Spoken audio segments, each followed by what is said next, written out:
so big one day, so famous. You know why? One name. Like Drake, Madonna, Prince. You know, people, he doesn't need a last name. That's how confident the guy is. You know what I mean? You know what I mean?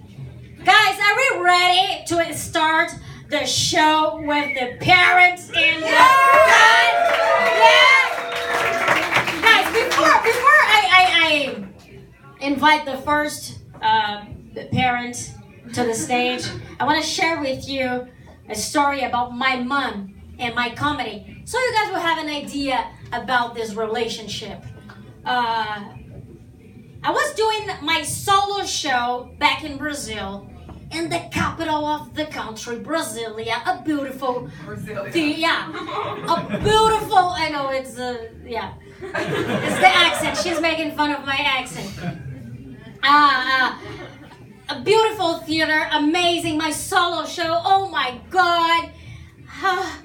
I was in the middle of the show. I look in the audience. My mom is sleeping. Sleeping. That's how our parents think about our profession. So that's why this show is happening, guys. So we have Joe Gorman, but first, first you go first. Get out of here. First, we're gonna see his mom, Wendy O'Gorman.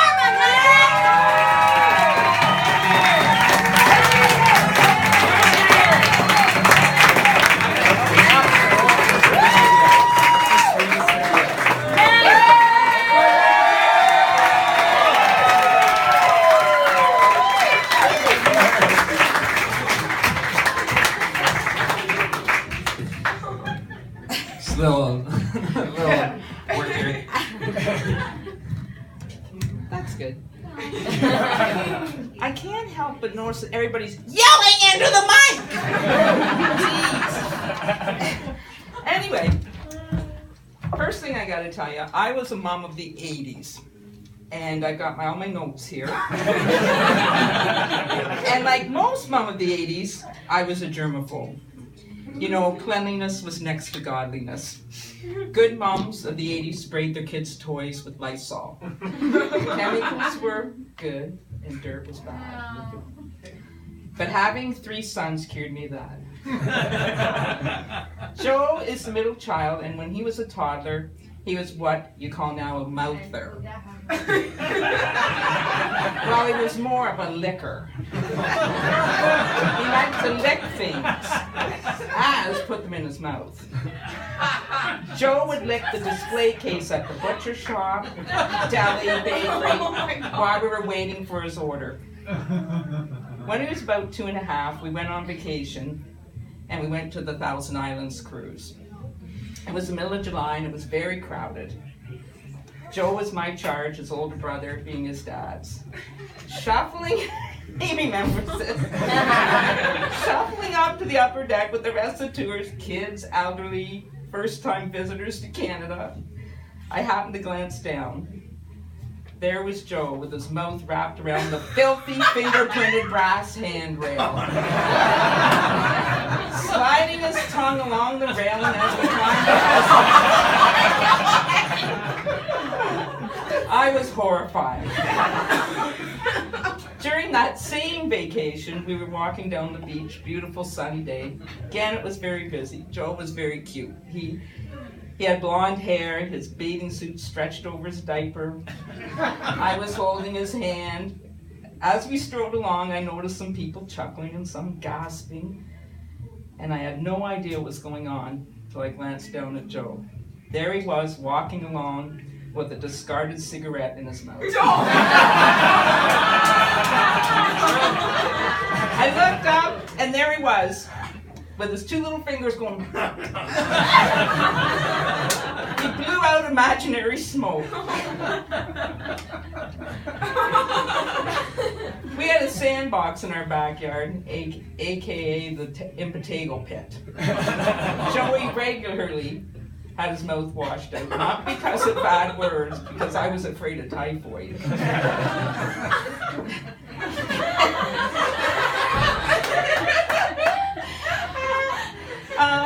He loved parties. He was always entertaining. When we had friends over, he would sing and he would dance and he would rhyme off dirty little poems that his brother taught him. He would offer his dad's beer to anyone that came to the door. The furnace man, heart and stroke canvassers, rural guy selling cookies. This went on from the time he was 4 till he was 18. He'd even call out to the neighbor as he was going into work in the morning. Hey, you want a beer?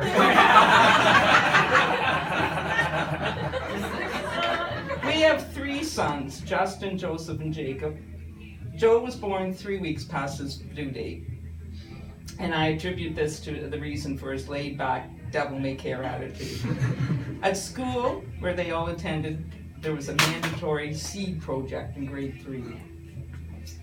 His older brother carefully collected seeds 2 weeks before it was due, carefully gluing and taping and painstakingly labeling every seed on a piece of Bristol board.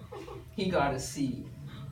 One night at bedtime, I looked out and I saw a flashlight going around the front yard. It was Joe, collecting his seeds for the project for the next morning.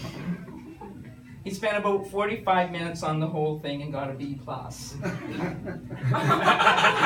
When his younger brother came along in grade 3 and announced he had a seed project, I told him there was 2 upstairs in the attic, go pick one. That is the beauty of your kids having the same initials.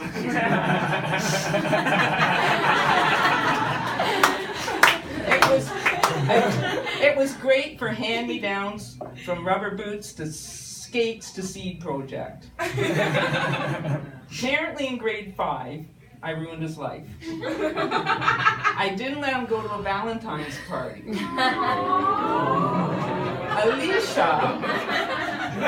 Alicia was a little mature and promiscuous for grade 5. She had invited kids and paired them off. She also excluded some of Joe's friends and even uninvited his best friend. I didn't let Joe go because of the exclusions and because he was a licker. And I was afraid of herpes or something worse. Apparently not letting him go to the party followed him into high school. This was till one morning in grade 11 when Joe and a girl emerged from his room. Hey Mom, this is Jen. We were just working on a project. That's it. Yeah!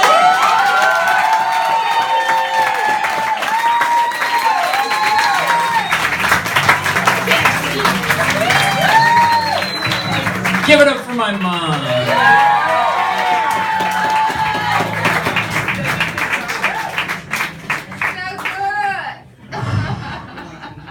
And in grade 7, that girl gave a guy head by the tree. And